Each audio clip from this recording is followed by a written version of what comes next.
and it's gone red. Fantastic. Right.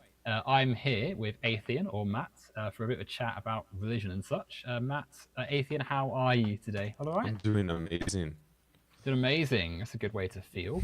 Well, how so? How's it? How is it over in the States? It's pretty nice. The weather's nice. I have had my coffee, and once I've had my coffee, the day is always amazing. So, Well, it's Matt a nice bit way to be. It's also quite nice in the UK, but probably a bit on the hot side. We're having our fourth heat wave of the year. jeez. Yeah, climate change is taking its toll. It would be right if we were on a beach maybe, and it had rained Oh, at I any miss point the in the beach. last. I Well, miss the exactly right. beach. Are you quite inland in America? You I'm in haven't got Chicago, but I used to in be in Chicago. California, so you can imagine the difference. Yeah, no, definitely, definitely. Okay, so we're having a bit of a chat about religion Mm-hmm. and such, Yeah. but I think obviously we picked two Abrahamic religions to sort of revolve around, Mm-hmm. and like I said a moment ago off air, fairly free flowing. I'm not too like if the conversation flows beyond that, then that's fine. I'll let you get us started. Yeah. Where do you see the conversation starting naturally? Like, Well, where would you like to so start with? I was looking over the chat, obviously, to get a refresher, and I guess I would start by asking you, because you said in the chat that Christianity and Islam are basically mirror image. So when you say that, do you mean that they're mirror images descriptively, um, insofar that they've done things, horrible things historically, or do you mean like hermeneutically, which is that the authoritative sources and traditions of both authoritize those things that they did, or do you mean morally? 'Cause- All three really. I mean, I think Okay. for one, we as a sort of quick shorthand when we say Christianity or Islam or Muslim or Hmm. Christian, we have a colloquial sort of understanding of what they are and who they are and sort of what one looks like and such. Hmm. But they aren't really when you like zoom in that useful a term because you that were about what 2 billion of either religion right across the Hmm. world, and they have very one Christian will have a very different lifestyle and moral compass and attitude to another Christian, and same with Muslims, right? So I sort of think that whilst I can sort of take that sentence he's just said and think, yeah, okay, I do think that there is a lot of overlap and such, because of course there are, because they're essentially, you know, Right. they're very similar in structure in a lot of ways. Um, in some ways, it's almost a little bit like saying, oh, well, French people are similar to Spanish people. Well, yes, of course they are, but in the same way, they're both quite large populations. Or like Europeans are similar to Asians. Like Hmm. it's too broad a category to start saying, well, they have these inherent things. But yeah, on the whole, yes, they are. Ultimately, they're both large religions with a lot of history and such, and a lot of people. So yeah, they are going to have a lot of similarities. Okay, so this is my first issue with that, right? It's because if you agree on all 3 points, I'll concede that both have done things historically that are detestable, but that doesn't yet establish what Christianity teaches, which is the baseline for what we have to establish in order to start a comparative judgment. And if you agree that they are um, mirror images hermeneutically, then that means that we have to compare the texts and we have to compare the authoritative interpretations and the jurisprudence, and we have to compare the councils and the legal traditions and so on and so forth. So I But think, that's but I yeah, sort of think that that's like you saying we have to do that. I think is a bit of a not misleading thing, but because it's a gallery of many things, right? Like it's not as though these two religions, as I said a second ago, they're not like set in stone things that you're going to hmm, just like, oh yes, any Christian will agree on these things. Like everyone's got their own perspective, and even the things which are sort of we would assume universal aren't going to be followed and applied in the same ways. And I think that it's important to connect it, as I was saying when we spoke a few months ago, yeah, um, applying it to the social world. These aren't things which are just independent of anything else in society. They exist along a network, amidst a network of other ideologies and systems and geopolitics and wider social ideas. Um, so I'm not really interested in from where I sit and from where I think other people should sit, the idea that you would evaluate one as better or worse than the other sort of is silly, because ultimately they're both too large, scale labels and such, which don't, it's better to judge a person and a belief and such by the actual person, or the practices that someone's doing. Like, I'm not going to um, look at like a text and say, well, this therefore proves that this one religion is worse than the other, because there's a dissonance between what happens in one person's interpretation of a text versus the actual living world we're in right now, right? Like, Hmm. I sort of feel as though it's a needless, a sidetrack, if that makes sense. Yeah, I mean, so I wouldn't be able to compare a religion the same way I compare a person's actions, because the difference is a religion, for example, Christianity or Islam, both have normative commands, and they both have these texts and authorities within them that command certain things. And so if we were What to do you mean say, by sorry to cut you off no, then. good. What do you mean by a normative command? Well, okay, so a normative command would just be something that it is commanded to be done universally. So, for example, there's a distinction between a descriptive and a normative. So, to describe something, for example, the conquests in the Old Testament, versus normative, for example, the commands in Islam for jizya, etc., etc. So normal is like, a synonym might be average or ordinary, right? But they're subjective to a particular point in time or a particular person that you ask. What one person views as normal, another might see as outlandish. And as just as that's true with, say, a house or a color scheme, that's also true for your religion and laws and practice and such. Like, I don't think you said a second ago about conquests, and you're talking about like warfare and battle and stuff in the Old Testament. But someone else, you might say that's descriptive, but not normative. But someone else might say, well, actually, Christian nations have been, or nations with a large Christian population or a Christian government have been waging war from the start of Christianity to now. I mean, you only have to look at the current actions of the American government for an example of that. And vice versa. Someone could point to the other way around and say, well, there's lots of conflicts happening in Muslim majority nations. And the conclusion I think to take from that is that rather than trying to isolate like certain religions or trying to say, well, this is normative to this religion and not in ours, and blah blah blah, we can instead say people's religious beliefs are influenced by the social world and vice versa, and people know that because religion has cultural weight, it's going to play on a lot of people's psyche, and therefore be a useful tool of distracting from the wider problems of the social world, right? Like the governments of all these nations and states, and even back in antiquity, that are doing atrocious things and waging war and such. They are the power structures we should be sort of interrogating, rather than saying, well, this religion has a normative practice that leads it to violence or whatever. That you think? No, and this is why, right? So suppose you make the claim that you said that they're both mirror images. That itself is a normative content claim. So that's a comparative judgment claim that you've made regarding the content. Um, and I didn't say suppose, mirror image, I don't think, but they are very similar. all right. And suppose you were to say as well, and these are things that I wrote down that you said before. Okay, Suppose you were to say as well that Christianity was used to legitimize slavery and was like utilized in empire, say that then again. that Sorry. Christianity was used to legitimize slavery and empires. That Yeah, is also a claim about what Christianity permits content-wise.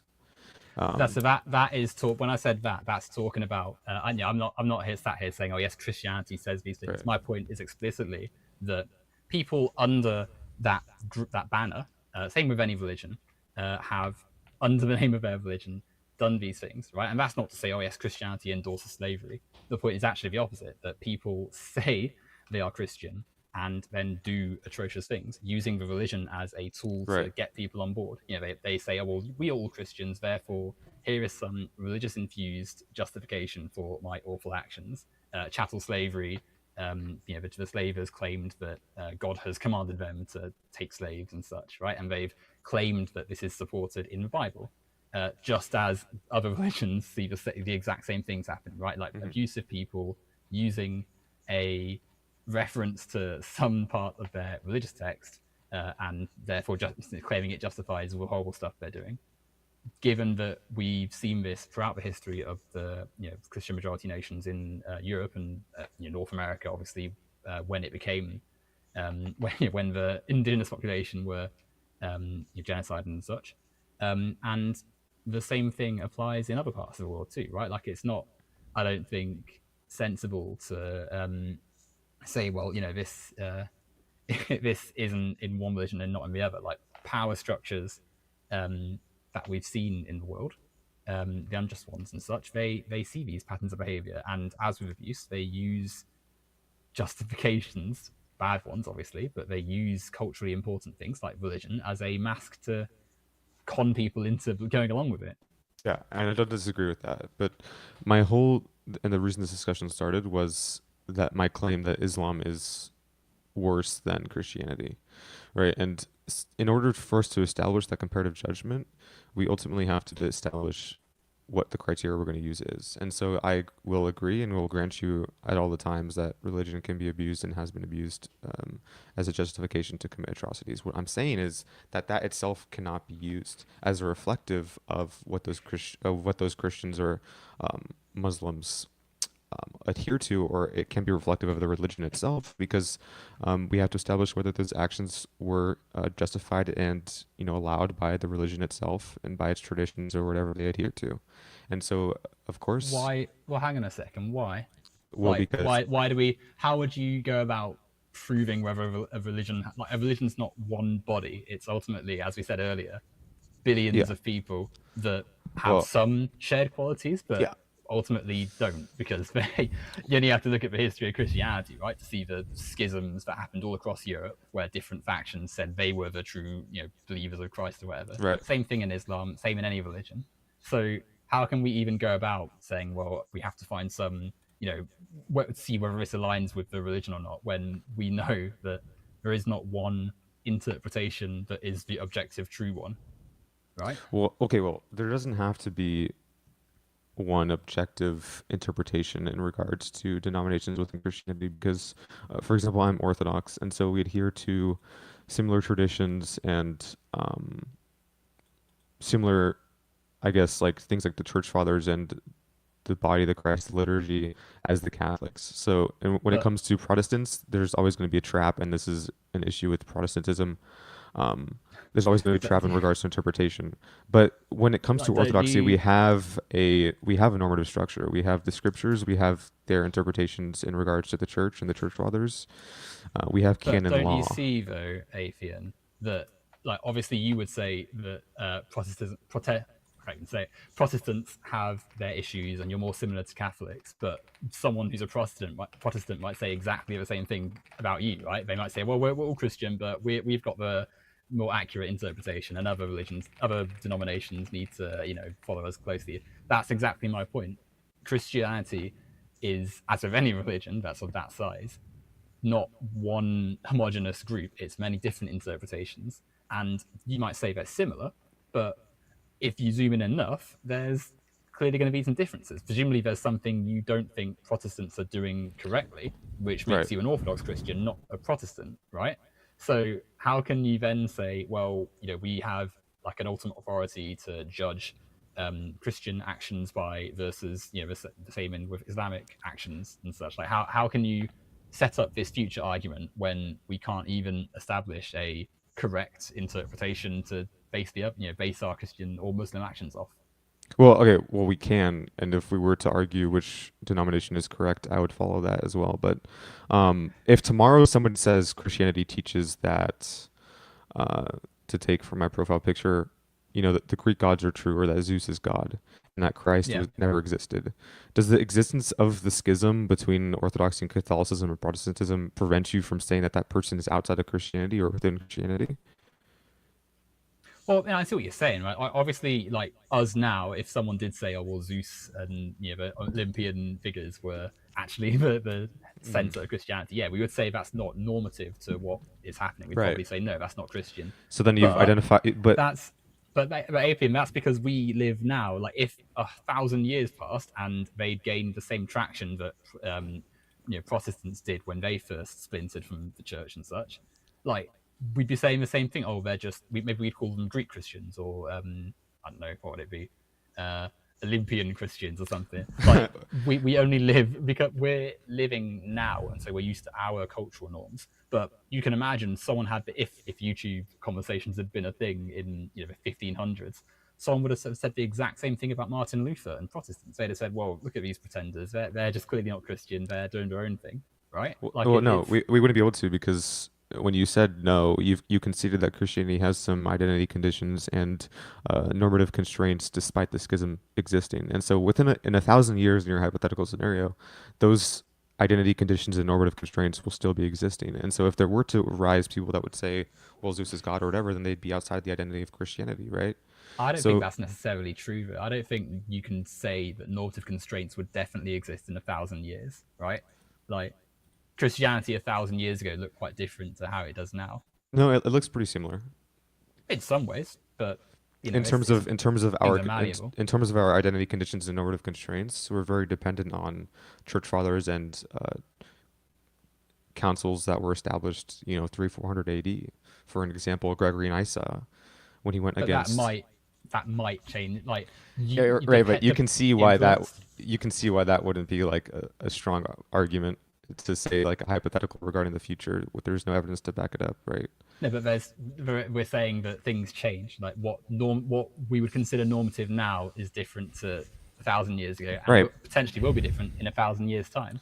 right. But my argument was that if tomorrow somebody says Christianity teaches that Zeus is God and that Christ never existed, does the existence of the schism that happened, over 1,000 years ago prevent you from saying that the person who said that is outside of Christianity? And when we Outside said, of normative Christianity, right, sure, but it's okay, right, that doesn't. We're biased by the fact that we live now.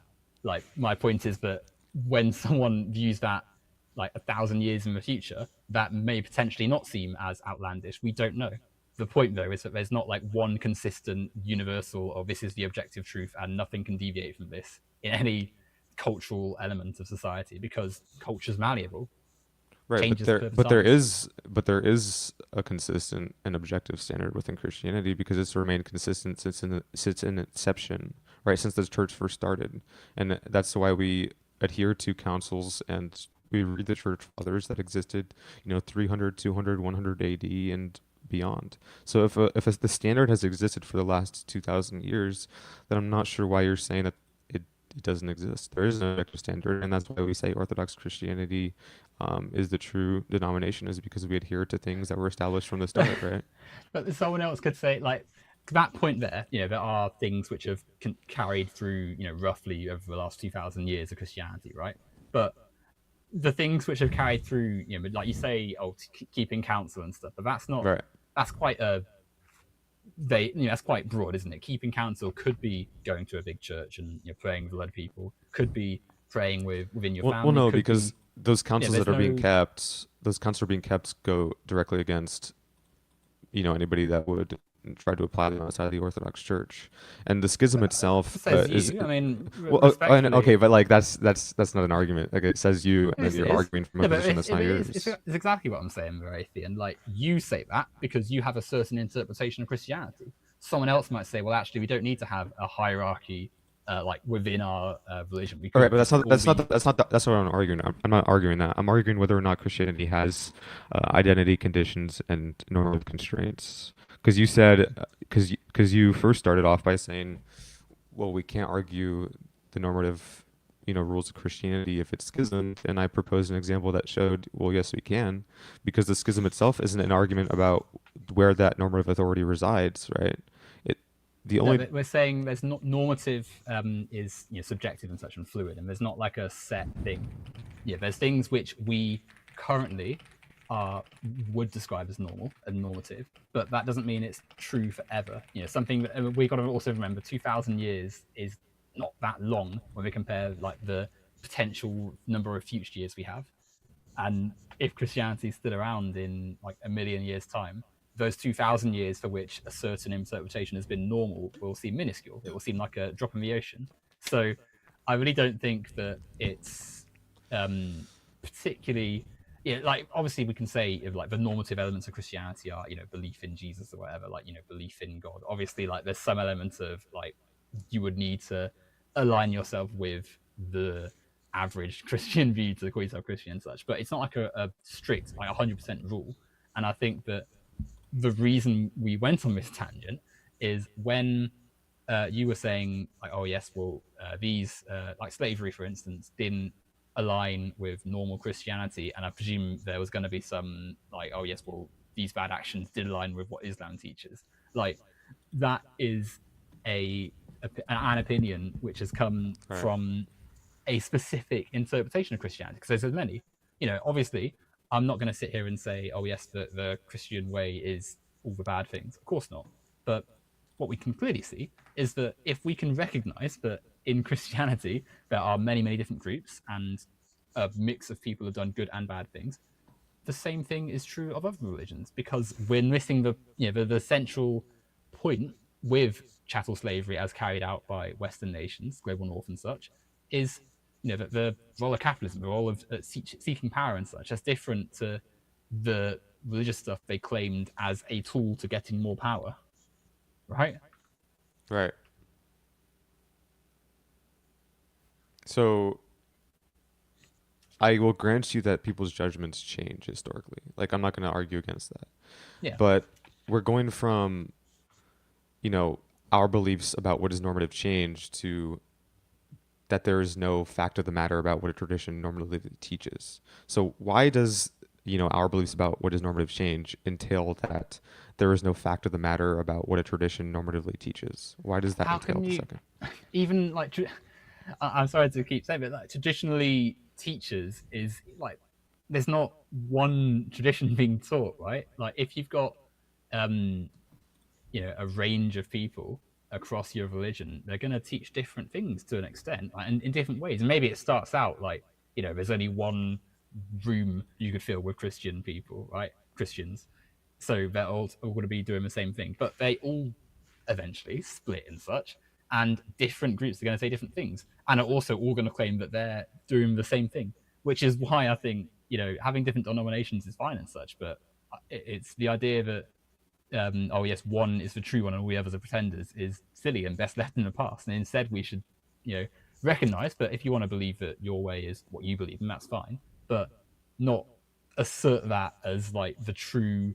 Oh yes, here is the judgment that we're gonna set for ourselves, and then declare everything else not in this set way as irrelevant. Like, and then use that as a means to then put down an entire other religion. Like, it's you can see the flaws in that. No, okay. You started off by saying because of the denominations, and I asked you why does it entail that because the beliefs about what is normative change, why does that entail that there is no fact of the matter currently about what a tradition normatively teaches, right? So why does the belief that our beliefs regarding what is normative changes in the future, why does that entail that currently there is no fact of the matter about what a tradition, in this case Christianity, normatively teaches? Well, it's not a fact. It's a social fact, isn't it? It's like a socially understood thing. It's not like a concrete fact. Like we understand that Christians go to church, but that isn't like a 100%. If you don't do that, then you're not a Christian thing, because lots of Christians don't. Lots of Christians would pray differently and worship Right. differently, right? So you can't, like, the fact that it's normative for Christians to go to church doesn't mean that you must go to church if you are a Christian, right? Like it's and even the word church itself, right? Like the idea that you congregate somewhere is malleable. Maybe that's going to a physical, the basilica in Rome, say, or maybe you don't want to go there. Maybe you want to pray in your living room with your family. Maybe you want to pray with your loved one. Maybe you just want to pray by yourself. Like there's no like one set thing you must do, which is why the idea that there's like a fact of tradition rather than just like a subjective way of looking at it, through different changing states, is I think misguided. Well, I don't think it's misguided. So you're saying that normativity itself changes among the different societies. Of course it does. as with any average, like S- if I just forgetting religion for a minute, if I said what is the average height of a person, that's going to change per year. Right. Like So so, is that itself an objective claim about the nature of normativity, or is that only true subjectively right now for you? what do you mean? Sorry. Is the claim that normativity changes within society, is that an objective claim about the nature of normativity? Yes, it's objectively true that what is normal will change. So you have a transsubjective claim about normativity. So what grounds are you making that claim on? It's like it's objectively true that normativity changes because what is the average today is going like people change. Like we aren't fixed points in time. The human race, the human species, is not exactly the same. Yeah, at any 2 years, let alone separated by 2,000 years. So in the same way that the average height of a human being is going to change, not based like based by region, by person. Mm. That's going to change over time. We can say the same about culture and things like religion. Like what is normal is socially constructed and therefore not going to look the same. Even just look at something like language. Like imagine trying to speak to someone from 1,000 years ago. Like we wouldn't even even struggle to even say hello, right? So the idea that you would just be snap your fingers and go back 2,000 years and say, well, we are exactly the same, and there's going to be no like differences in how we exist as a person. I think you would realize quite quickly that there's clearly a different normal to now versus then, and so that doesn't mean that oh yes, there's no similarity whatsoever, and we'd be completely like alien to one another.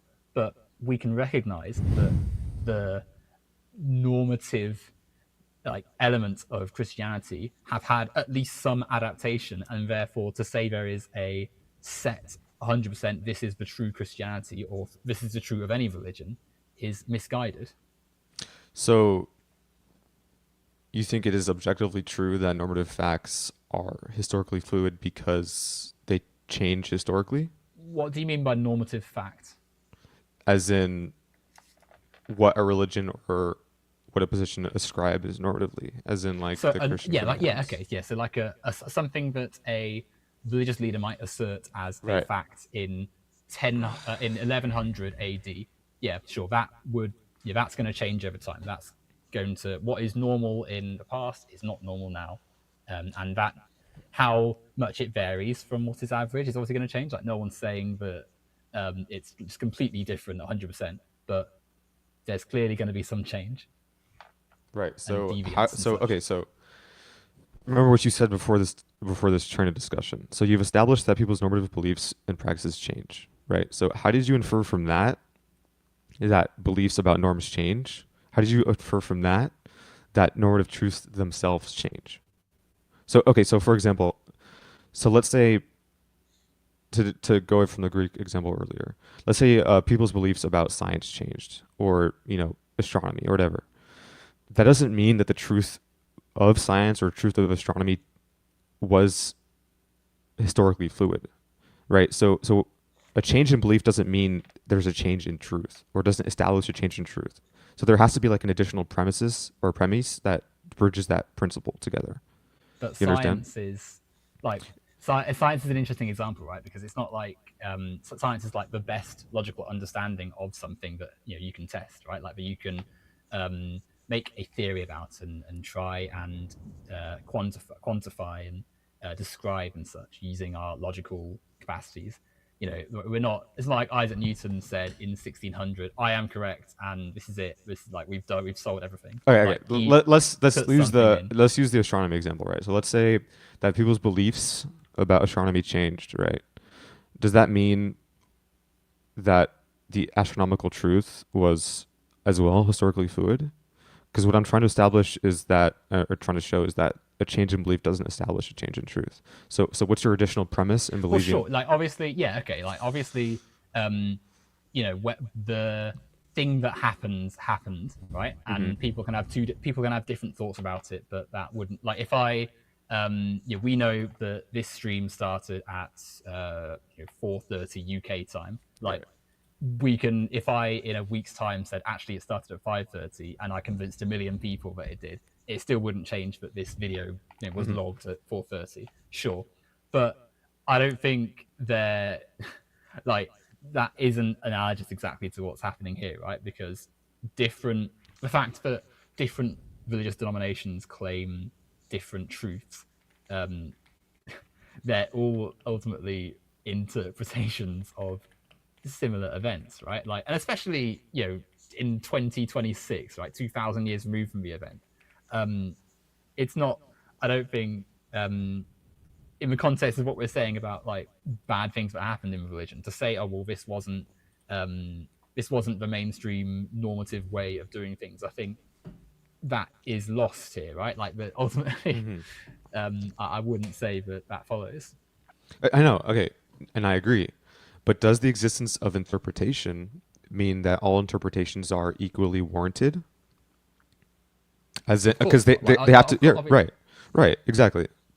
So then the interpretation is constrained within the religion, right? So we're not asking whether or not interpretation exists. We both agree that it does. We're asking what makes one interpretation more warranted than another. So what are those constraints like within the text, within the history, within the authoritative tradition? Like what are those constraints? Is it well, it's a mix of all. They're all different, spiritual assertions and values. Like ultimately, it's not like someone's faith. I don't think is really up for like if you're accepting the idea that religions exist and such, yeah. then ultimately everyone's free to believe in a different spiritual understanding, like an different practice. And if people choose to practice that differently, like if people, you were saying about Orthodox and Catholic and Protestant, and there's other denominations as well, right? And that's true of any major religion.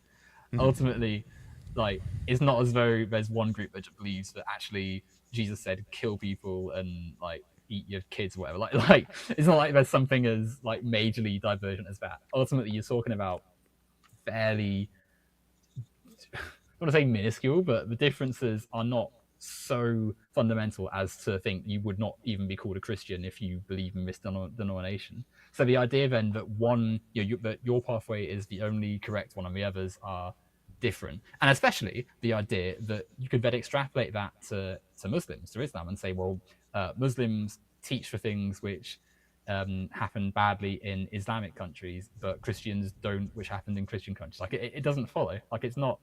That is not a logical way to. It's not a correct way to go about things, in my opinion. Okay, well you said that the truth of or the objective nature of what's being interpreted doesn't change regardless of the existence of interpretation. And I asked you, and we both agreed on that, right? And then I asked you, what are those constraints that we can use to establish whether or not something is, Also, um, actually, I should stress that objective, like we can objectively say things about I don't know, the physical world. Like objectively, we could measure I don't know, the height of a tree, say. But if it's about the social world, then I think we're going to run into, objective, I think, is going to maybe come into under some scrutiny, depending on what we're talking about here. But continue. Sorry, I cut you off then. You keep going. oh, okay, this is the point I'm trying to make, right? When you said no to my question on whether or not the existence of interpretation means that all interpretations are equally warranted, you then agreed that interpretation is constrained and that we have to establish what makes one interpretation more warranted than another. So, what are those constraints that we can use to establish that? Is it, for example, the text? Is it the historical context? Is it Like in something else? regards in regards to what, like a anything or religion in It particular? just, well, we can take religion in particular if you want to, but just anything. Well, In oh, yeah, let's just use religion, right? Because okay, it well, involves because if it's interpretation. anything, right, like if it's like who won this 100-meter race, you'd be able to scientifically say this person got past the finish line at X number of seconds quicker than this other athlete. Therefore, I don't know, athlete A won, right? Yeah, If yeah, it's that but tree that's something measuring, like that's not something that there's really interpretation. So like, let's just say religion okay, well, on because on our earlier point. without wanting to be unkind, because religion requires faith, and you're placing your faith in a series of events happening in texts written thousands of years before you were born, there's an element of the interpretation is going to be subjective to the person reading it. It's not like an objective way to read a text. Like So you there's that's different not. from what you said earlier. You've gone from, you It's know, not different though. you've gone from religions being able to have a standard in which we can establish which one is more warranted than another, to saying that all interpretations That's not what I said are earlier. subjective. I didn't say there was a standard to see which one was better. Well, Like when you say that the existence of interpretation means that they're not so, all you warranted, can there has to insert be a like standard. obviously some interpretations are what like different to others. Like if I said that God's son was actually called Bob, like you can tell me that that's not a good interpretation. But So if we're what talking standard are about you using to establish that that is not an well, it's interpretation? not something you can really quantify, is it? Because it's a Why religion. not? Like You it's have to well because quantify it. it's qualitative. It's you have to look at it through the social lens. You can't. That's sort of what I was saying earlier. Like it's not like one set way of analyzing a text, especially a text which contains events which aren't of. Yeah, you're meant to play. Like the whole point is that you're placing faith in the events that are taking place, and that is interpreted in many different ways. Like you don't have to literally believe that a man walked on water to understand a message of what Christianity is about. Okay, right, but Say, let's use your example of Bob, right? So how would you establish? Because you said if somebody said that God is called Bob or whatever you said, how like do we establish that that is that not the okay, true because interpretation?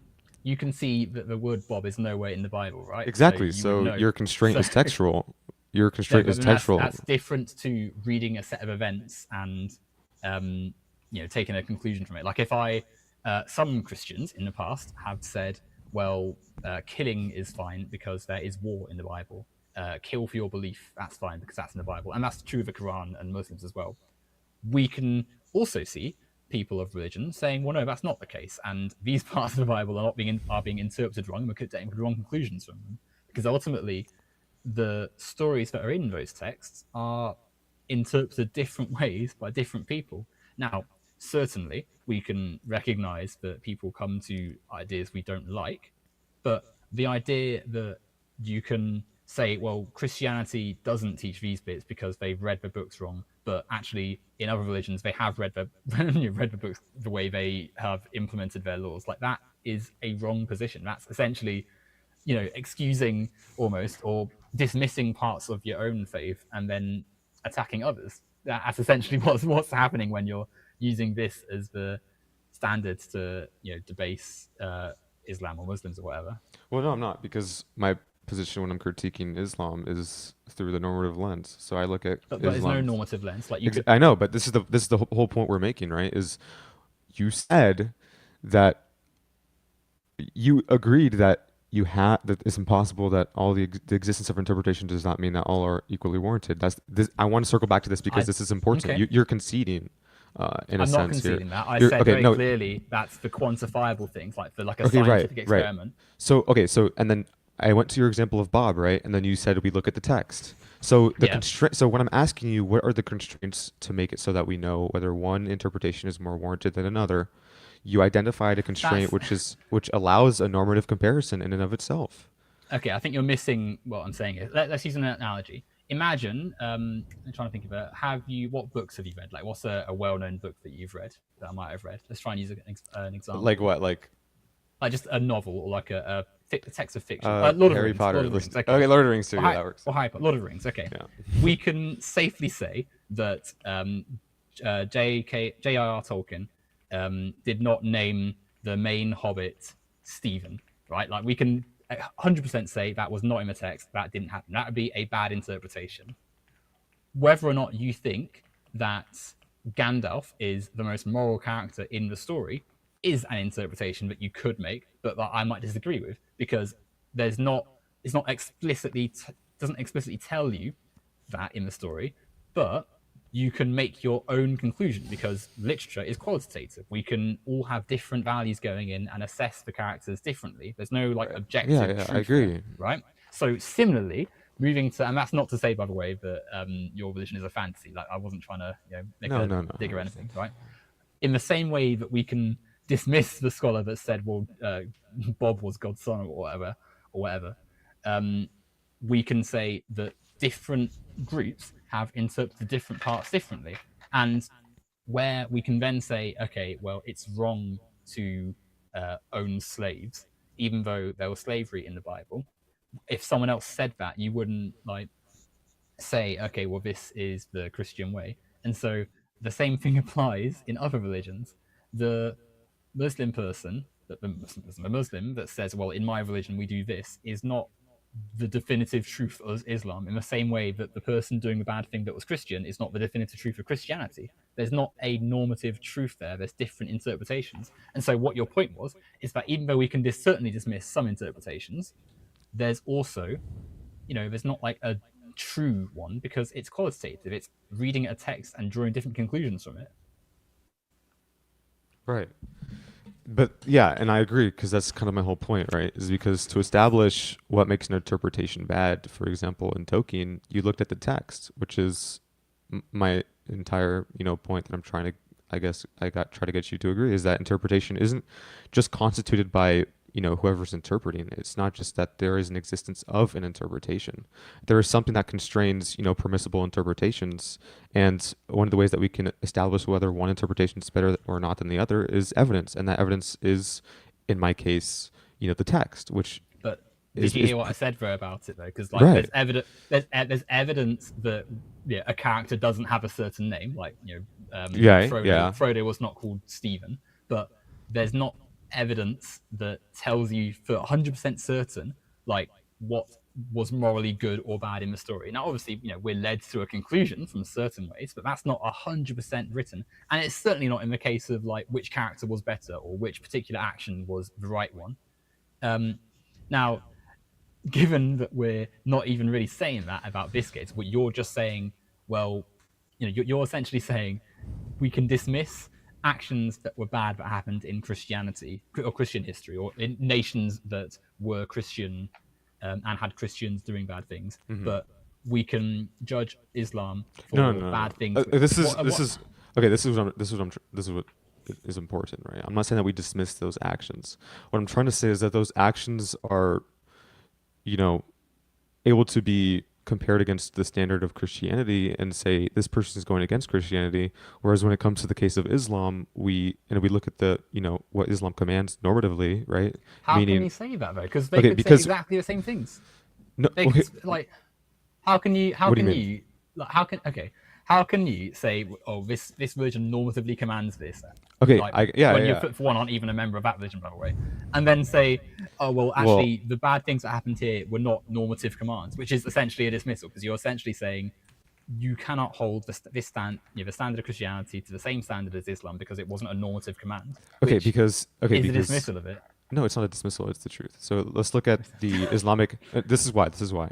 There's something in Islam called the principles of Islamic jurisprudence. It's usul al-fiqh, right? So within usul al-fiqh. Hang on a second. So that's something that humans made, right? Well, yeah, the people that followed. So that's one. So it's an interpretation then. Well, this is this. Okay, so if this Islamic jurisprudence, if this is the standard for Islam, then I can make a normative claim regarding Islam itself. If this is what they adhere to, and if their actions are allowed by their Islamic jurisprudence, then that is why it's a normative claim, because it exists in universally. So that's a critique of that particular interpretation, which is not the whole thing. Which then. So then what is the like contra to that interpretation? Well, but we look at it through the social world. It's people in power doing things because it helps them stay in power. If you're passing laws which are oppressive, let's say you're passing a law that says, it's women cannot have the right to vote, which, by the way, was also prevalent in the Western world as well, right? Like, that is being done because it maintains social power for the government that is in charge, right? Like, if you're, we link it to capitalism because you're saying if you have stopped half the population from being able to access the resources fairly, they are, free labor essentially. They're doing tasks for you for free so that you can enjoy more wealth and power. That is one that comes from the social world, not one which is the incidental beliefs of 2 billion people, many of whom are in the societies that are being unfairly operated. Same thing, we could look at America, for instance, which has the death penalty, right? Like state by state. Is it a failure of Christianity that America sees fit to put its own people to death for often things that turned out they aren't guilty for anyway. Like, is that a failure of all Christianity That's and the a normative that's a too element quick of it? way. Like, this is not a question of Christianity. This is a question of Islam at first. We're No, going it's over not. Well, no, Islam feet. that's the point I'm making. Like, if you can't dismiss one area of society and then say, well, this text says this, so therefore we can say Islam normatively does bad things. Why can't we say Islam is doing things normatively bad when we can look at their own standards of text, which its Well, adherents follow? we can look at Christian texts and do exactly the same Exactly. thing. So name a We can look Christian at Christian text that. society. So then name a Christian text or a Christian church authority that said that we were to engage in holy wars like Islam did. God put what? Sorry. You just said we can use the Christian text as well. So can you name a Christian No, I text didn't. that That's says? not what I said. Like, I said Okay, sure. that you can. Right. I don't particularly. I don't go around saying, well, this religion is bad because of this, and this religion is better because of that. Like, I think it's a bad way of looking at things. You are saying, and you said several times, that Islam has normative Right. teachings and such, but that is just your interpretation of it, and you're basing that off what is in many Muslim majority countries currently. Even though I would say that is, and I have argued, this is a sociological question here. We're looking at power structures and who is in power currently. If we apply those standards of what is normatively taught, we can flick over to the nation, Christian nations or nations with majority Christian countries, the most prominent religion, and look at all the atrocious things happening right now, like in America, which has the death penalty and still has a condition in its slavery requirement that lets prisoners be slaves. Right? Okay, So, I guess I guess I should explicate on what the Islamic structure is, right? So for example, when I brought up the Usul al-Fiqh, right? The Usul al-Fiqh is the Islamic legal theory. It's not just like a single text. So there's the primary sources of Islamic law, which is like the Quran, which I think you would agree that Muslims follow. It's the Sunnah, which is the traditions. Interpret differently, though. There's multiple different True, interpretations true. of the Quran. So Very it's true. not like Yeah, so the book but we've already established that the existence of interpretations doesn't mean that every single one is equally right. There's some that are Yes, so then that's what we're saying. There's not. How can you say then that? Yeah, and then you said we went further down the line and we established that we can use, for example, evidence like the text to establish which one is more warranted than the other. We did not establish that. We went through quite clearly You why. can see. Okay, so we let's didn't go back concede. to your token one because your So example you're explicitly basically established missing- that. No, we said that you could clearly read what isn't there. If someone says, if I said there was a line about Frodo having a meal at McDonald's, like, we can say that's. But a what bad did you use to establish? What did you But- use to? What did you look at? Like, what's the criteria? You looked at the text. Yeah, to see what's not in there. But the words that are written down, like, you can't definitively say, well, this is the only interpretation, because there's numerous you could have. Like, how if I said to you, what is Yeah, the but that's just correct- circling back to the It's entire not point of why you circling, made the that's the whole example. point. That's the whole point. Yeah, but can't okay. So you're tell saying me what- okay. sorry. So you're saying essentially that we established Tolkien didn't name the Hobbit Stephen because we looked at the text and saw what was missing. And Yeah. so what I'm trying to say to you is to establish what makes the interpretation bad. You said because the text contradicted it, and so you're agreeing essentially that interpretation isn't merely constituted by whoever interprets it. There is like something that we have to look at that constrains with a permissible whole interpretations. story, but do you see the difference between, like, knowing what isn't written there and then seeing what is there and taking a different interpretation from it? Yeah, Like, I your agree. conclusion from the whole story of the Lord of the Rings or any Right. book is going to be different from another person's, right? Like, right. there's no objective truth as to what was the correct conclusion from a certain text. So the idea that then you can say, well, here is the structure of Islam, which, by the way, is also, like, just something humans have come up with, right? Like, it's not like a set. People in power have set it a certain way, in the same way that people in power designed many of the earliest churches, right? Like, so if you Yeah, I know. if you have power, of course you're going to set up a system a certain way and be influenced by other power structures around the globe. Like, it's not just, you can't just say, well, this is how it is, so this is the normative truth for everyone, and then ignore the same thing happening in Western nations. Like, it's silly. Okay, no, I'm going to stick with so we can establish the standard. I agree. We're never going to understand that. I fundamentally disagree that there is a set normative standard. Okay, Like no, that, we I don't think have is- to. We don't have to agree or disagree on that yet. No, I agree with you that there's a sort of undetermination or there's a degree of undetermination, but that doesn't mean that there's total indeterminacy. So Christians, to go back to, the Christian denomination schism point, there's some of which there are many. yeah, so there's some questions that are heavily disputed. So like whether papal supremacy is apostolic, like that's heavily contested. Where But people, what, whether or sorry? not, Sorry, I but misheard that. whether What? sorry, no, sorry, whether papal supremacy is apostolic. So that's the schism between the Catholic Church and the Orthodox Church. Yeah. So yeah, that's a heavily disputed question. But there's questions like whether Christianity teaches that Zeus is the father that aren't undetermined, right? So the Yes, but existence of so the existence of those borderline cases doesn't eliminate the example of clear cases, and a clear but then case would be that's something like, go ahead. yeah. Sorry, no, sorry to cut you off there. Like No, you're that's good. the clear case there is because we can clearly see Zeus is not written in the idea that there would Yeah, be right. that you right, but that's different to the previous one. Is the Catholic Church the best conveyor of the word of God or whatever? Like, where is the center of Christianity? Where who is best to teach and set the laws of Christianity and such? Which also, by the way, is influenced by socially, things in our world, right? Like, there's a reason that a lot of people oppose the Catholic Church, and that was because they were an extremely powerful part of the world, right? Like for a very long time, they were probably the largest authority in forget Europe, probably the world, right? So there's a clear, if you look at the sociological elements around it, we can see and understand like a reason for why you have all these different splinters of away from the Catholic Church, because other people want to have power as well. If you have control over how a religion and its millions of followers practice their religion, then all of a sudden you've got a lot of power. You've got the power to set a lot of ways in society. The same thing exists in parts of the world where there's a larger Islamic population.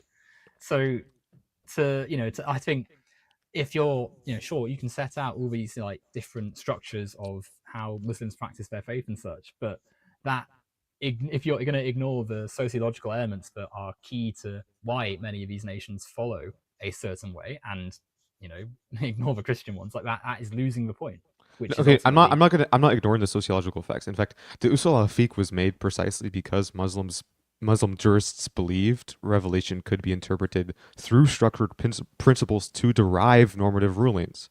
So they disagreed about those principles, but that does not mean that there was no discourse between them on whether or not something was normative. So do you deny that classical Muslim jurists distinguished already the interpretations, the stronger from weaker interpretations? well, they were also just people, weren't they? They had their own Okay, that's not an norms and answer though. ideas. Yes, it is. You just said that like they came to a conclusion, they came to distinctions and ideas about what their faith said. They were also just people living in a certain point in time. Like, they're not like somehow more qualified to have an objective opinion. They also just had opinions, right?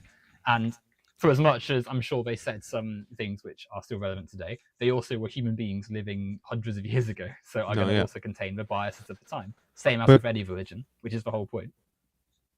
but didn't we already establish that just because it's an interpretation doesn't mean that it cannot be evaluated?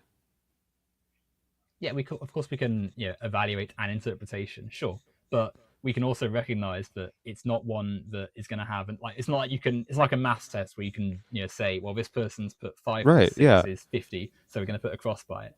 It's Yeah. subjective and fluid, so there's So not I'm saying that we can identify which particular authoritative interpretive traditions. I'm saying we can conclude what they establish normatively. Do you deny that? you can't make a concrete, you can't make a definite conclusion about what someone has interpreted of a religious text, right? Like, you can, certainly not one where, like we said earlier, there's a difference between recognizing what isn't written in the text and different societies, different interpretations of different stories across a text, right? Also, the idea that you could do this in Islam, in Islam and not in Christianity is silly.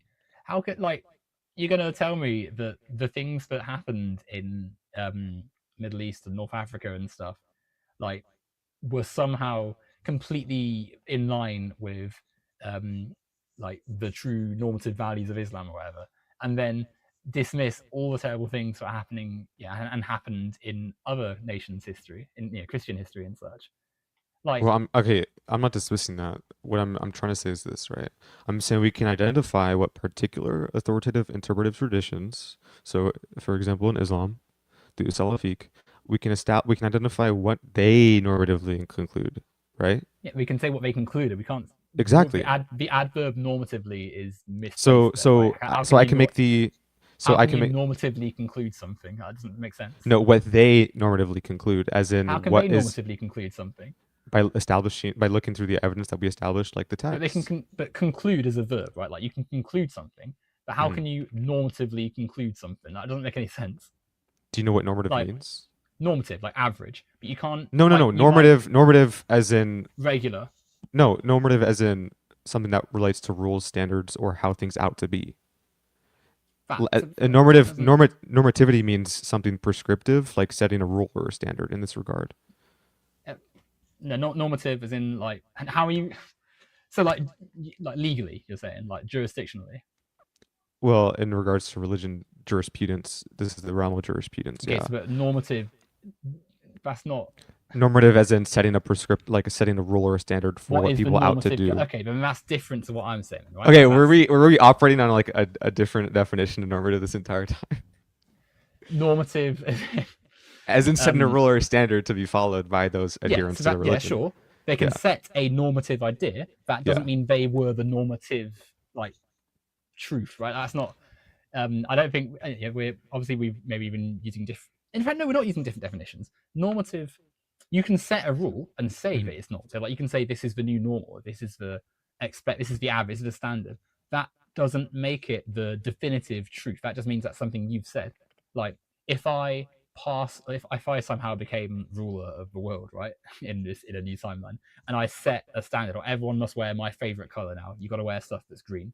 Um, and for 1,000 years, that was the case. And then in 1,000 years' time, people couldn't imagine not wearing green because it was how normal it was. That wouldn't mean that in another 1,000 years' time, that wearing green is the 100% truth, and this is anyone who's not doing this is somehow incorrect and not following the correct principles. That's just what is constructed in that time. Like someone decided to do that. The same thing is like these people, these leaders and such. They may well have set all these laws which have been followed for hundreds of years. I'm sure they have. That doesn't make it the definitive truth of a religion which includes over 1 billion people, 2 billion people, even. Same thing as in with Christianity. Like, there's not, you can't have it one way for one religion and not for the other. They're both ultimately large movements and organizations which are going to have a lot of things in them. And so there's not a definitive norm in the sense that there's not like a set way that you can say one is following it and one is not. Yeah. Um, I agree. I'm not trying to establish that a tradition normatively teaches So then B and if it's you agree true. with, okay, so then if you agree with that, how can you, like, sure, no one's saying you must now adopt the values of Islam, like, or any religion. You got Yeah, the right to have your because own there's faith. two levels to that But question, right? There's a hermeneutical question, socio-historical question, and then there's the truth question. So there's a distinction. For example, the question of what does tradition T teach normatively about X versus is what T teaches about X actually true? I don't need to do number two to do number one. So I can establish something. I can establish a religion or a group normatively condemns, something or allows something, you without can proving that that thing is true. you So I can can say many establish, people. No, well, hang on, because you can say many people in said religion believe this. Like, you could say many people believe it is wrong to be in an LGBTQ relationship, or yeah, be a woman that's voting, or any number of things, right? But that doesn't definitively prove it's the case for every single person. Same with any, like, you can't. It's not because it's a faith. It's not like a scientific rule. Like, it's not like it's a maths equation where you can definitively find values for x and y. Like, it's subjective and sociological and socially constructed, and it's something which isn't to blithely dismiss the whole thing, right? Like, well, it's okay. So you're saying there's no conclusive interpretation? Well, not really, no.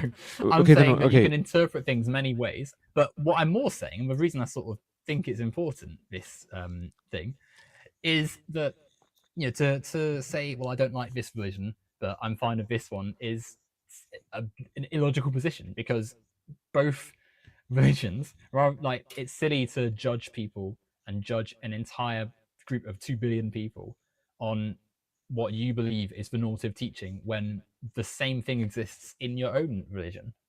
Like yeah, but there has to be a it's normative system to compare.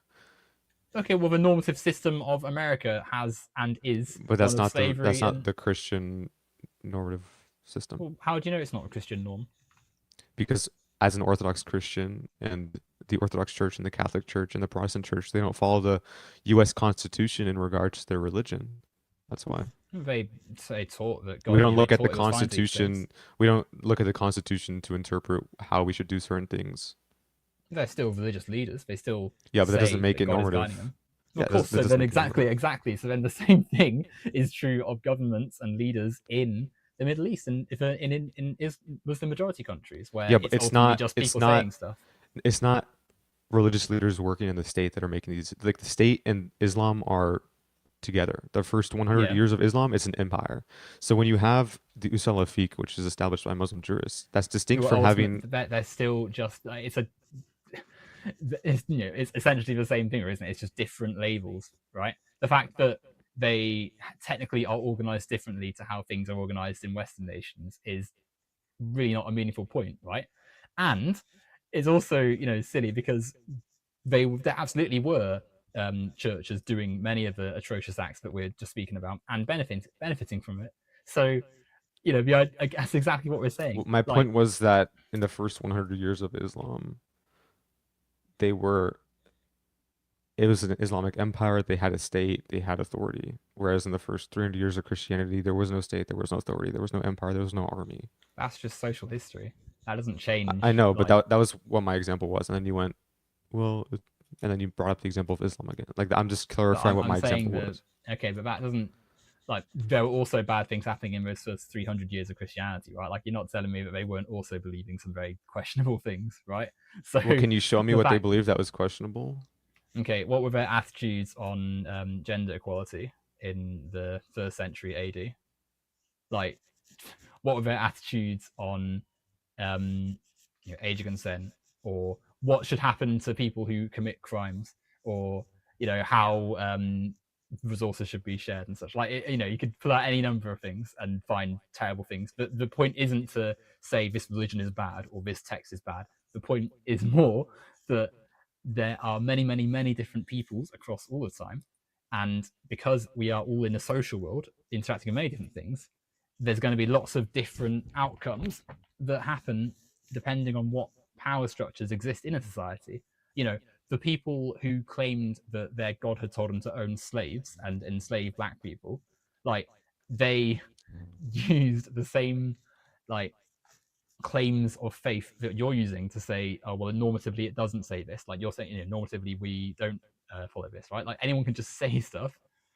The point that we're trying to make is that we should be aiming our criticisms of the stuff, the atrocities and such, onto the actions, the people, the social structures, not on their faith. Like if someone believes in God or No, no, Allah, I that agree. would make No, I agree. yes. Yeah, so I then okay, so if you agree with that, then why are you just blithely sort of saying, well, I hate Islam, or not hate, well, I dislike no, no, no. Islam and I'm Okay, fine with this Christianity? is why, right? And I guess I should clarify some things. I'm not saying that anybody who adheres to Islam I disagree with and their actions. I'm focusing on the normative structure of Islam. So my entire, case is that religions are evaluated by their normative architecture, and that binds its adherence across time, which is what I mean by normative, as in it's But that's authoritative and it binds its adherence across time. And on that measure, Islam and Christianity are structurally opposite, and Islam is, you know, um, it's not a question of superiority. It's that Islam is immoral. Like it's objectively how can you worse say oh well, I've got nothing against you, but you're immoral and your normative values were bad and different to Christian. Like that's because not Islam, because I'm arguing on Islam. I'm not arguing on every adherent across time. I'm arguing on what it commands. yeah, wrongly. Like you're not um Wrongly. Now, how can you say to 2 billion people of different ideas and such, but you definitively know what their religion is Okay, and that it's immoral? the adherents are the ones that are binded. The religion is not binded to the adherents. The adherents are the ones that follow the religion, right? So if you identify what the adherents follow and show what they follow is wrong, then when you point out a contrary example, all you're showing me is that outside of Islam, people can do good. Like when you No, brought up the example, that's not what we're saying. Like, you how is that not what you're okay, saying? you would say you are a Christian, right? Yeah. Okay, and so would a Catholic, and so would a Protestant, and so on who's not even any of those denominations. Yeah. You all fit under the same label, but there's different things there. It would be wrong for me to, for instance, bring up the the Protestant interpretation the KKK had, and then say, well, this mirrors elements of what you've said, so therefore you are bad. And so similarly, we can do the same thing in Islam with the 2 billion Muslims and such. Like, um, there's not a set way we're looking at the social world. For us, you were saying about how well the foundations of these religions is different, but ultimately that's just because history is different in different places. Like, the same thing still happened eventually at different points in these places because of the social history. Like, if it's not, you could switch the two religion origins around. Like, maybe if it was like an alternate universe where I don't know, Islam was before Christianity, and Islam had started under the Roman Empire, whilst Christianity had started, in a different sort of timeline. Like that, it wouldn't be any different. Like, we're just saying that there is no, with faith, with things that are in the social world, it's silly to target the faith itself and claim, well, these people started doing this at the start of their religion. Like, they're all just people. They're all just people who are acting at different points in the social world. We've got to look at that sociological social history and not the events dotted. So I'm not trying to claim, well, they've got some closer connection to their book or whatever. Like, I feel like I'm like, you're not sort of seeing that ultimately what some people said and did is not the defining action of their religion. Well, Just because it's it not. It happened. doesn't have to be the defining action.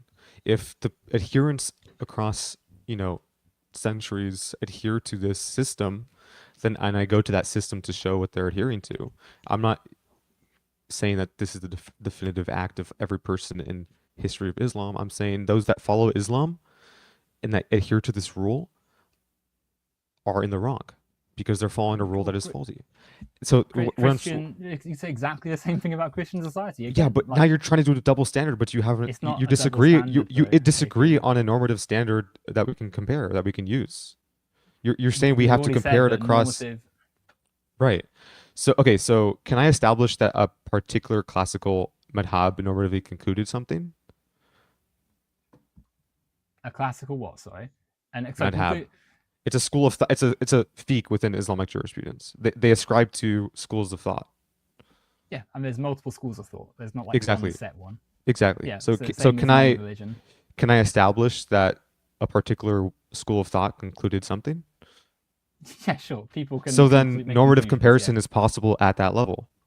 you can compare and analyze two different conclusions. You So can't then say that yes. one is the defining truth of all religion. Otherwise, Okay, you yeah. can set yourself up very easily for the same thing to be done to your own faith. No, that's impossible. I would never try How to is it claim that. impossible? No, sorry.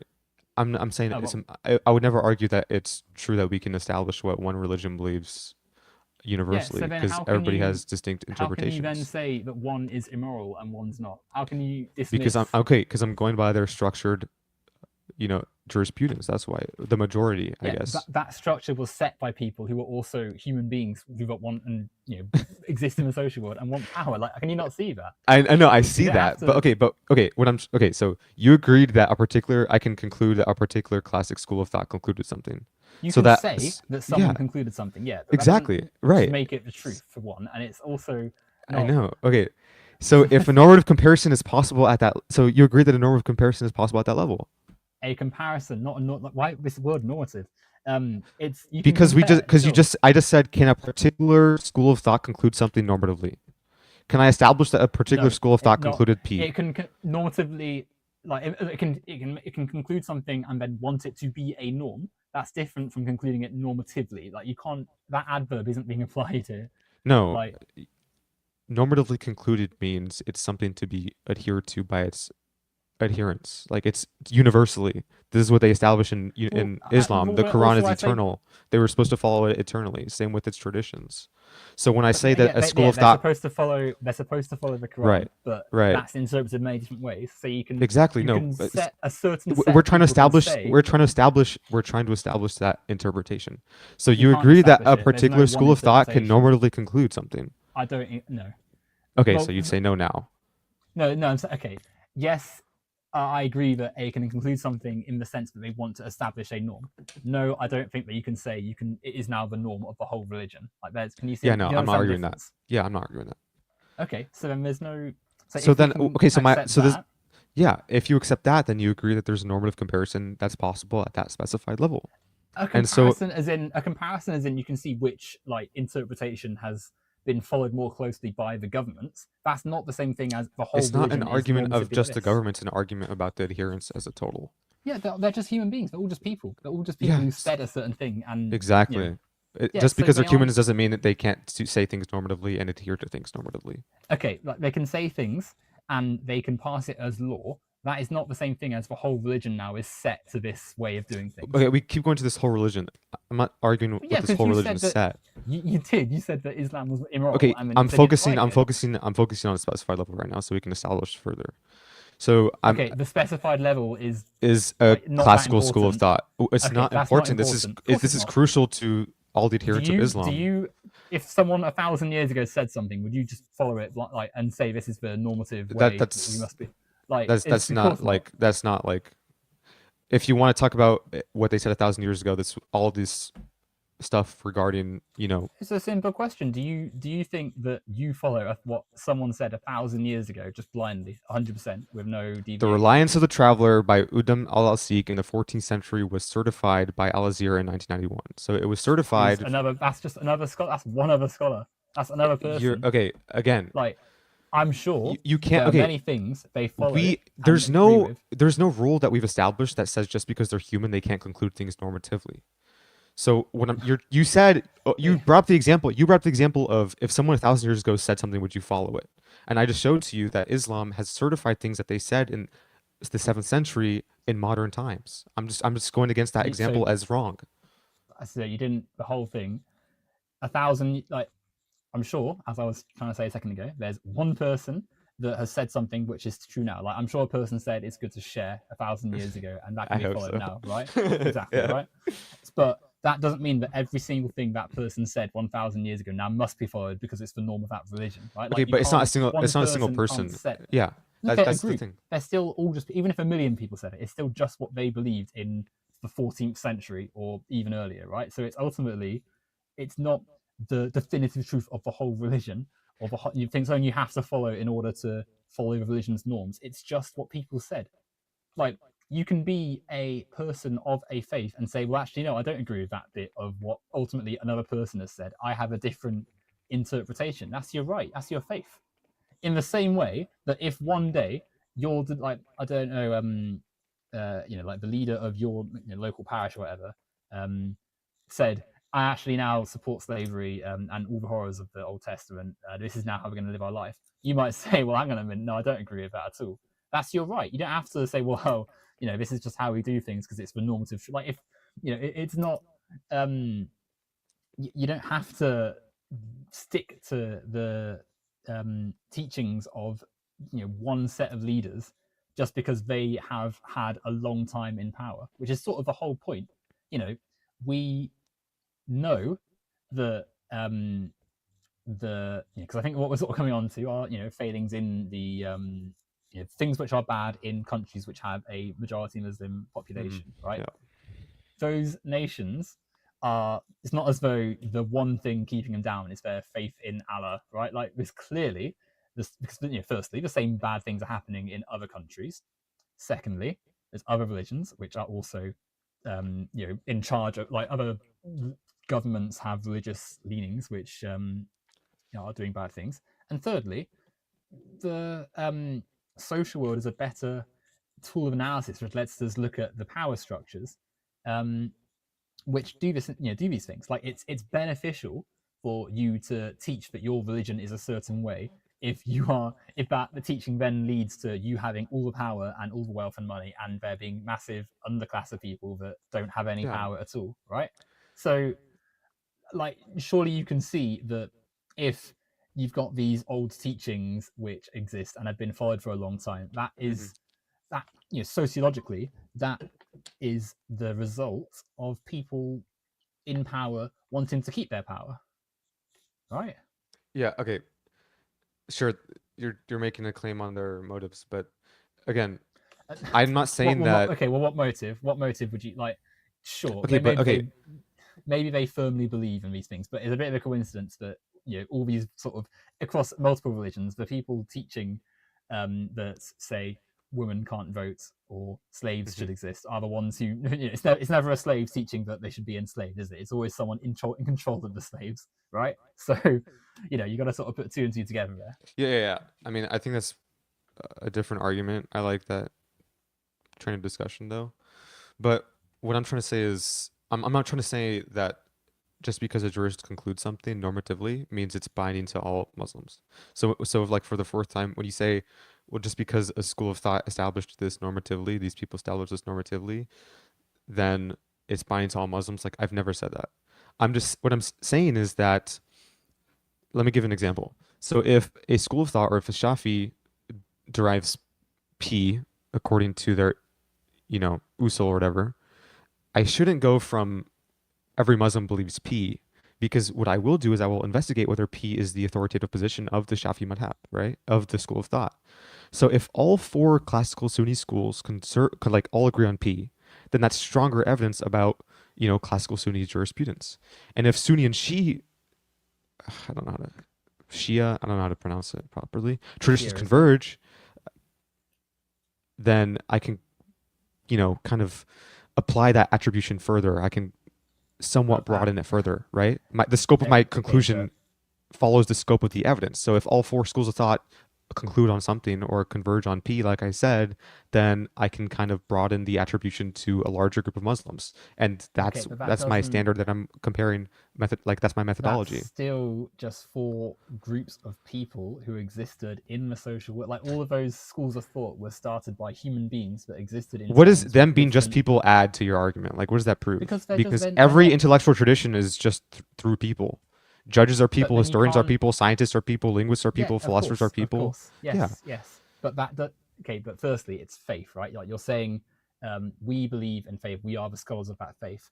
Those scholars are not like ethereal beings who are detached from reality, like Earth, and can No. objectively Yeah. decide the truth. Like they're just people. So they it's not beyond the realms of possibility that their interpretation of a religious text is influenced by what they know and understand around them. Like in the same way that if you gave a copy of Harry Potter to someone who lived in the 13th century, they might have a very different interpretation of it to how we understand that it's a story and it's not real. They might think, oh my goodness, this is an evil book. We must burn it and destroy it because it's depicting acts of sorcery and stuff. Like different social realities exist. And so the fact that even if we accept what you've said about four schools of thought, and such, if they had the same conclusion and such, they're just people that existed at one point in time. I also think that you could just as easily say, well, to use that example, right? The schools of thought that started off the Christian tradition and such had Hmm. also probably some ideas about social life Oh, that we would certainly like not find. heretics. Yeah. Exactly. So it's silly to hold the entire religion to the standard Hmm. of what some people thought thousands of years ago, even if they taught it for a very long time, and even if governments still enforce those laws and coerce their citizens, or not coerce, but like, and it's taught in culture, so it's therefore adopted by a lot of people. That's not reason to dismiss the entire just act of believing in Allah and believing in some elements of the Quran. Like it's not that doesn't follow. Yeah. Okay. Not unless you want the same thing to be applied to your own faith. But then the question becomes whether or not the conclusions they reach are constrained by you know, those factors, or things like methods, precedents, and standards will allow us to distinguish, their individual opinion from like a larger authoritative position, which is why I brought up the usul al-fiqh, because that's the But standard that they that's the use. same thing I just said, though. Like people now, like if someone now believed in the bad things that happened in either Hmm. faith, right, or any of the others, that isn't an indictment on the whole, just the act of believing. Ultimately, that's what all a Christian is, right? A follower of Christ, someone who believes in God and the Christian faith. That's going to look so many different ways. So it doesn't matter to them what 100, a million, a billion other Christians or Muslims think, because every human is their own human and they all have their own faith. Like, it isn't the whole point that you So, have your so own relationship with God? do you think a norm has Like, to be like personally agreed to by every member of a group before we call it a norm? no, but that's not what I'm saying. The norm is still So subjective. then not all Like, Muslims agreeing does not itself defeat any not attribution to a specified Islamic legal tradition. no, but the legal tradition isn't the same thing as the whole faith. And the legal tradition also is still just something that someone's written and said for sociological reasons we've already been over, right? Yeah, but Like, if someone writes somebody a writing it law, does not dismiss the conclusion itself, but the because there's a standard if that the they compare it conclusion, to. We're able to but the distinguish their standard personal opinion. Athian, The standards as in the Usul al-Fiqh, as in the right? Quran, which they believe to be immutable, which they believe But to even be the that is still supreme interpreted authority. differently. Like you could still like someone, they're Yeah, we're these arguing on the religious interpretation leaders. as well, though. Yeah, exactly. So like someone that says, well, this is in my religion. So like, people, loads of religious leaders say, oh, we hate gay people. We think gay people are an abomination.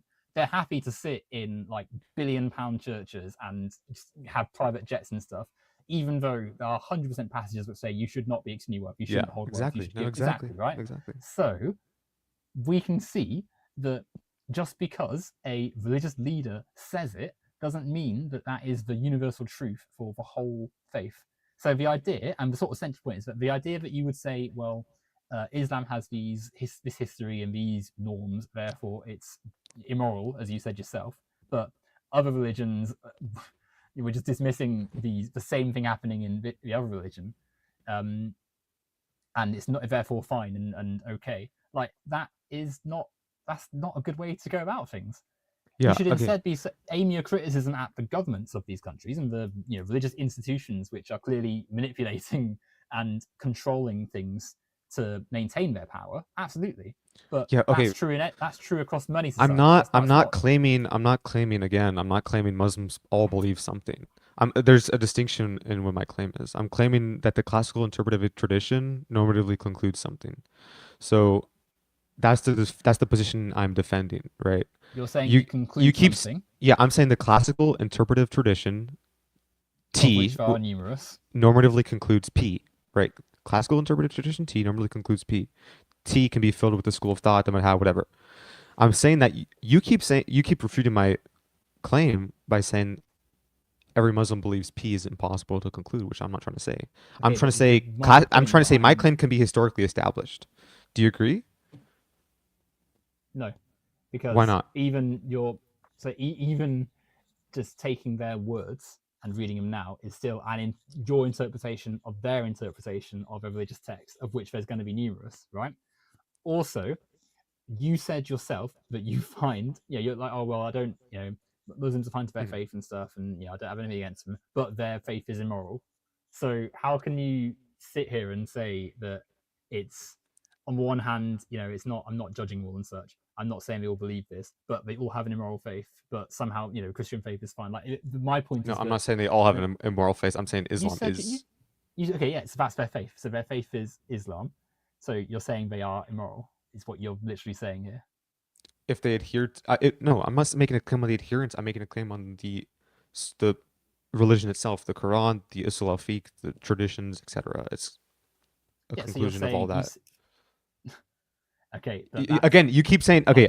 You keep using you keep like strawmanning me. I'm not claiming I'm not. They're that all literally your own Muslims believe words. at something. I'm saying that classical interpretive tradition normally concludes something, and you keep refuting about that by saying every Muslim believes something. Like I'm not claiming that. Okay, I asked you if it's possible. You said no.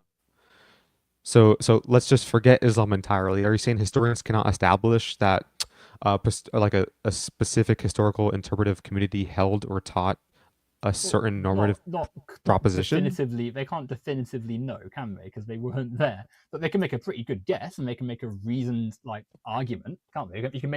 You can read the texts of an old civilization and come to a conclusion. But you can't say I am now the 100% definitive master of this group's ideas because you're relying on secondary sources. Like, and in this case, it's not even that. It's like a faith, So which is so ultimately not. so can we know? Can we establish that the Nicene bishops condemned Arianism? Can we establish that a particular, court in the Middle Ages interpreted a statute as prohibiting X, or in the United States Yeah, prohibiting of course, X? you can. Yeah, you can So go then why back in can't history we and look at events, yes, but that's exactly. different to a religious text being interpreted different ways by different Okay, people, and what then I'm trying saying to that's argue on is your hermeneutical position, right? Just forget Islam entirely. I asked you, are you saying that historians cannot establish that our particular historical interpretive community like taught a particular normative proposition? And you said yes, it's like you cannot establish that. But then you not. just No, I didn't. said, It wasn't as but then you black and just white as agreed on the not at all. examples. No, it's you're looking at things black and white. Obviously, a historian can make a reasoned and sensible estimation. It's still a secondary source, and that's talking about things that actual people, I believe and I deal and such, right? We're talking about, we are linking it back to religion because that's the point of this conversation. And those texts are about faith. They're about events we might call. The whole point is Mhm. you're placing faith in a spiritual element that this events happened, right? Like um, Okay, but why are when historians being Jesus, relevant? Why are historians being a secondary source relevant? because they aren't there, are they? Like you're not speaking to like someone who lived in the Roman Empire when you're learning about Roman society, are you? Yeah, You're but looking okay, at but that's not an sources. epistemic defeater. Like, you know what a secondary source What's is like? that? A secondary source is in something about something else. Like if if it was like a sports event, um, the primary source is the players, people at the actual event, like a recording of the event. The secondary source might be yourself. You've read about the event and you can talk about it and you can say, "Oh, well, I saw this and that, and I read this and that," but you weren't there, so you're having it secondhand. You're a secondary source. So, Yeah, but in the same way, they make the claims based on primary evidence. And in this okay, case, but if in the you, case of Islam, I can just bypass the historian entirely and read the jurists and the legal manuals they're themselves also from Islam. that's still a person's interpretation. That's Yeah, not okay, they aren't the definitive I'm word. to, okay, I'm trying to, argue your position itself, right? Like, I'm trying to show why your position is wrong. Okay, Do because you you said no understand? classical interpretation is possible, or no That's not what classical. I said. Sorry, you said that you cannot conclude what a classical Not definitively. No, interpretive you tradition. can't. Yeah, You can make exactly, you and can't that's a make strong a skeptic position. And so I'm trying to push back on that. I'm trying to say, how are you can saying one that they can't person establish? say how can one individual say they know definitively what the word of God or Allah or any religious deity is? Well, if they have a Seriously, standard that if they have like a book, let me think. If they have like a book that they claim to be eternal and et cetera, et exactly cetera. claim is the key word. Claim, and that book is also written by a person. So how can they like if you really get down to it? Well, yeah, I agree. Yeah, so then it's faith. It's not the Yeah, I same for don't any adhere to religion. Like the Islam. whole but the same things with Christianity as well, right? Like ultimately, the religious texts were not written by God or Yeah, but you Jesus. don't have to believe that a text is, immutable or universal I to reach agree. So normative conclusions. that's the point. You don't have to believe the text. So there isn't a set like way for any religion to be.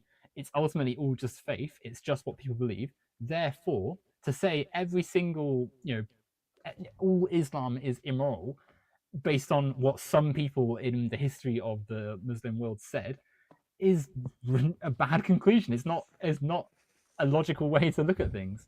Okay, so let me reword. So can historians establish um that a jurist I'm trying to change the language because I think we disagree on individual people concluding things.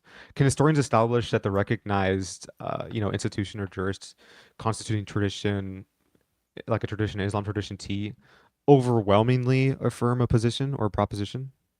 They can, yeah, of course, the historian can see. They can say yes. Uh-huh. This text was taught across different groups of Muslims, and therefore became the laws of a society.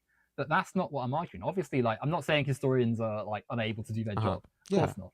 But clearly, when it comes to a faith with people believing stuff today, there's no like set thing they have to believe to be in line with their religion, and there's no like just because it was what was initially taught allegedly, like that doesn't mean that this is now the parameter to judge their whole religion by. Uh-huh. Yeah. Also, nothing personal, but it is getting absolutely roasting at the moment, and my laptop is starting to No, overheat. yeah, So we no, no, may that's fine. I'm um, totally open to doing this another time as well. So like if I Uh, give us like a 10-minute warning, I'll say to the chat as well, they can put their questions into now. So we'll have a yeah. Q&A in a moment. Get your questions in from now, everyone. And what I'll do is I'll pull up some questions, some comments from the chat and stuff for us to talk about. How do I see the chat? Oh, comments. Can you? Are you actually on the YouTube page? I can send. Oh, Yeah. Do you does want to it send me show you the on YouTube? StreamYard, or I can send you a link to? Yeah, yeah, yeah. I thought Send you me the had that link. Yeah. already. Let's see. Gosh, my mouse is absolutely roasting as well. Right. So yeah, well, yeah, we'll go for a few more minutes and then we'll and then we'll head to a conclusion. But no, like I just yeah, the central point that I'm trying to make is Mm-hmm. not denigrating any religion. It's not trying to like No, I understand. question your own faith. It's not even disputing that bad things and things we would find objectionable happened in Muslim majority countries or any religion, right? The point is that to say one religion is immoral and that you don't like this religion on the basis that if we go back 1,000 years, or no, never got 1,000 quite, but to the 14th century, key figures in this religion's history said and wrote things and they became the laws of the land. That is a social history you're then extrapolating to the whole religion. When if we apply the same standard to Christianity or any major religion, the same things are maybe in different appearances, but are occurring. Religious leaders justified slavery. They justified the subjugation of women and other of LGBTQ people. Mm-hmm. Recommended that disabled people were put into homes and sterilized and lobotomized and stuff, right? Like there's all sorts of atrocities, like not that far from the surface and still happening today. So I think it's instead of like condemning an entire religion of 2 Mm-hmm. billion people, by the way, to just being immoral and then just dismissing it, we should be instead thinking, okay, a lot of people hold views which we don't like because of the social history of this group. That Mm-hmm. in these places, people with power have consolidated their power through creating laws which ensure that certain people maintain control. If you're saying, well, we need to have this authoritative power, that benefits a person in authority, i.e., influential and wealthy religious leaders, governments, controllers of land and capital. Like, there's a political and sociological element that we're not even exploring if we get lost in his history of this legal interpretation of religion. Don't you think? Yeah, and my whole point was not on a claim of the entire religion. I guess most of the time was spent on establishing a normative standard, and my entire case is that they can be and they are evaluated by their respective normative systems. For example, what the system at its most authoritative binds the adherent to do across time, and on that measure itself, they're able to be comparable. And I reached my conclusion on Islam itself.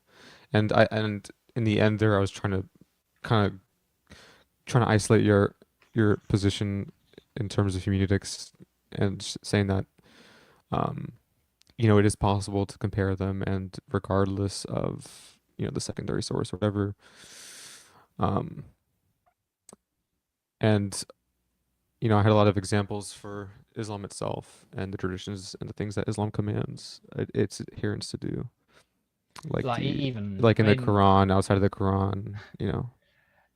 ultimately that's still just things that And certain and it doesn't people matter if it in this. was the argument that that people believed it 1,000 years ago doesn't really matter because they were certified as reliable by It like the doesn't matter. strongest authority in Islam, and the people ultimately adhere to these authorities. They don't adhere to socioeconomic factors. They adhere to what their authorities say, and what their authorities say and command them to do is immoral, Which is also true of Christianity and which every is false to every other Christianity religion. because you can't provide a single canon, council, or catechism that binds Christians to do anything that you claimed.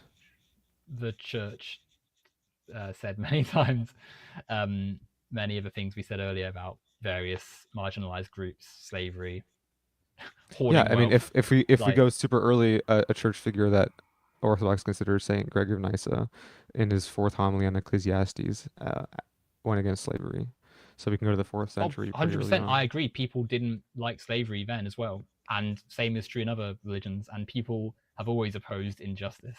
That doesn't change what we're saying. Yeah, and I mean, but you That can't show. Okay, but what I'm trying to say is like you can't show a single canon or council that binds Christians to act, the way that like Islam's commands theirs to do. that's not the case. And that's also just not relevant either. Like, I don't need to How's it have not it relevant? exactly because you clearly, in the religion that you follow, there have been Hmm. many Yeah, powerful organizations within that religion that have had yeah. command of a lot of people that have taken authority and done terrible things. Same as in Islam.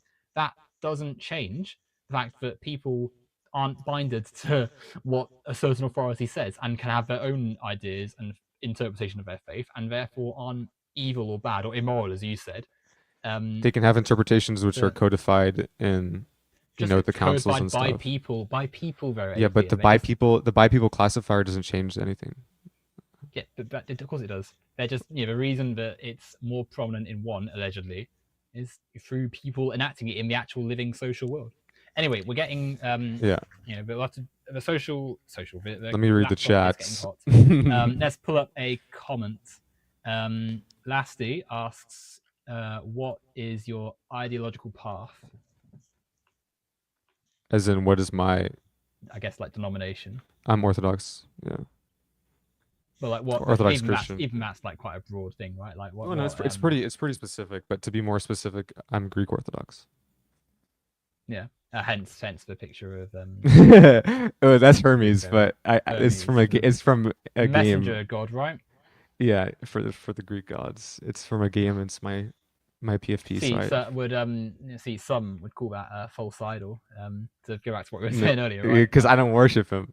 I don't think by any definition of idol. See, but you by our definition, of course not, right? But like someone thousands of years ago might Yeah, say, "Hey, but how we already come?" established that the existence of an interpretation doesn't mean that they're all equally, true. Yeah, but that's what we're saying, right? Like that that interpretation is what we're saying. Someone might have had the power to say otherwise back then.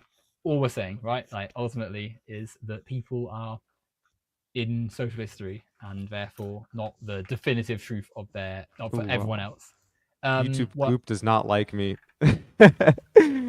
Oh, you Affirm did is not say confirm. Yeah, I never said it was.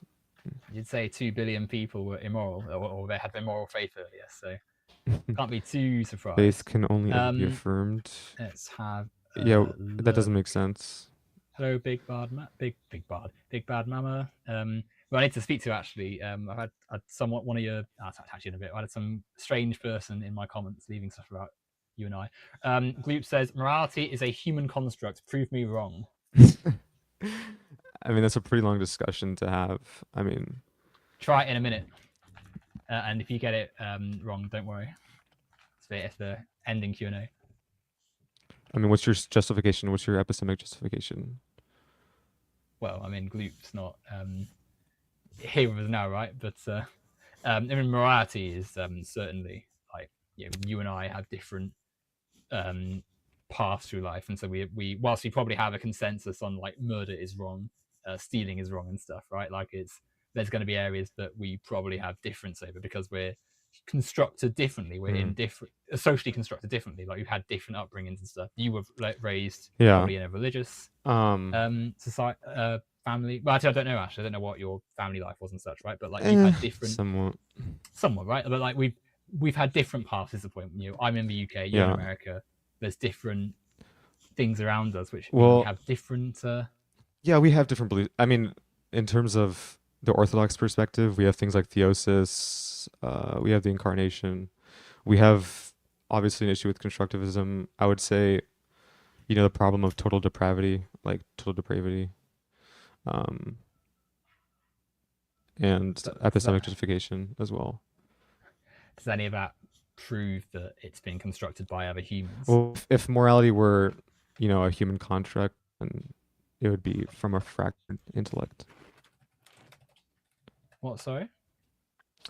If morality were a human construct, then in the Orthodox perspective, it would be a product of a fractured intellect, because we hold that we can't define what is good because nature after the fall is distorted by sin and thus incapable of having this truth about what is right or what is wrong. So yes, that's okay. So it comes from your faith, then, is what you're saying. Yeah, Like you're exactly. saying I'm it's assuming that's I'm right. assuming that's what the critique was requested for. I'd imagine so. The If Greeks through the I religion mean, spectrum there as well.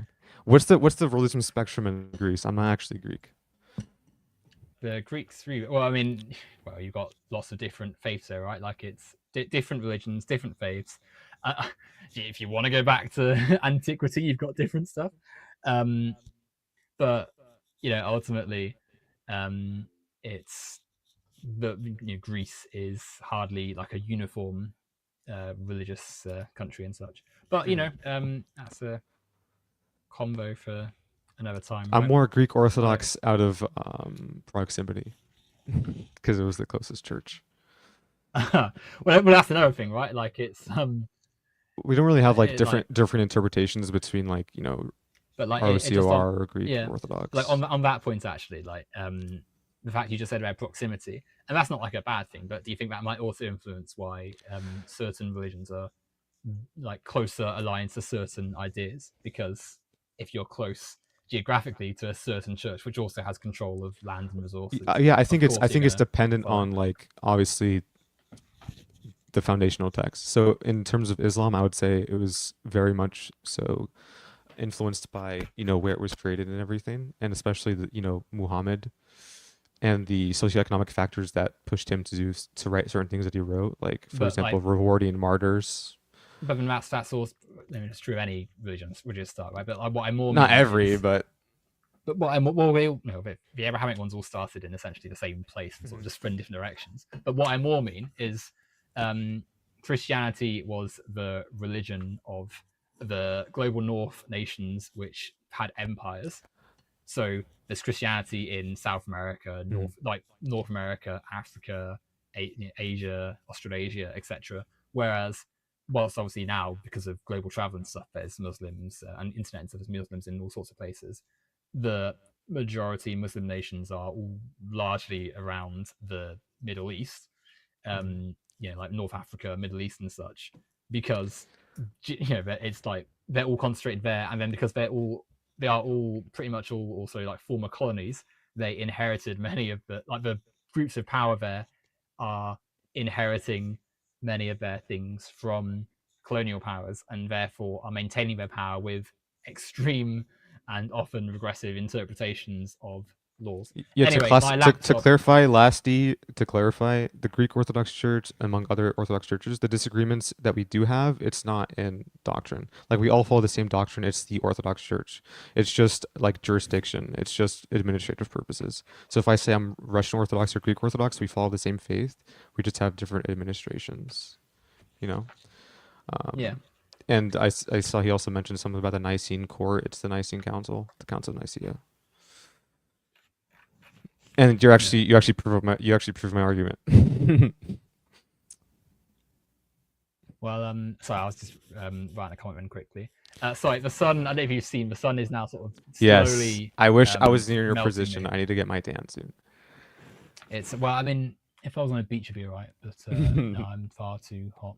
But no, I'll conclude with this. I sort of think that if you would be unhappy with someone calling your own faith immoral, maybe think twice before you say the same Well, I of wouldn't be unhappy. others. I would just ask them, to point out specific, normative architecture that proves their case. And then, point to Because any one of the to things I've start said the in this comparison, comment. there has to be a standard.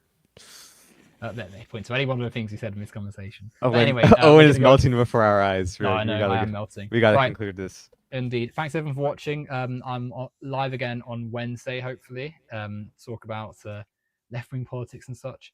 Yeah, thanks everyone for listening, and take care all. Hopefully, you're not as hot as I am right Have now. a good one. Bye.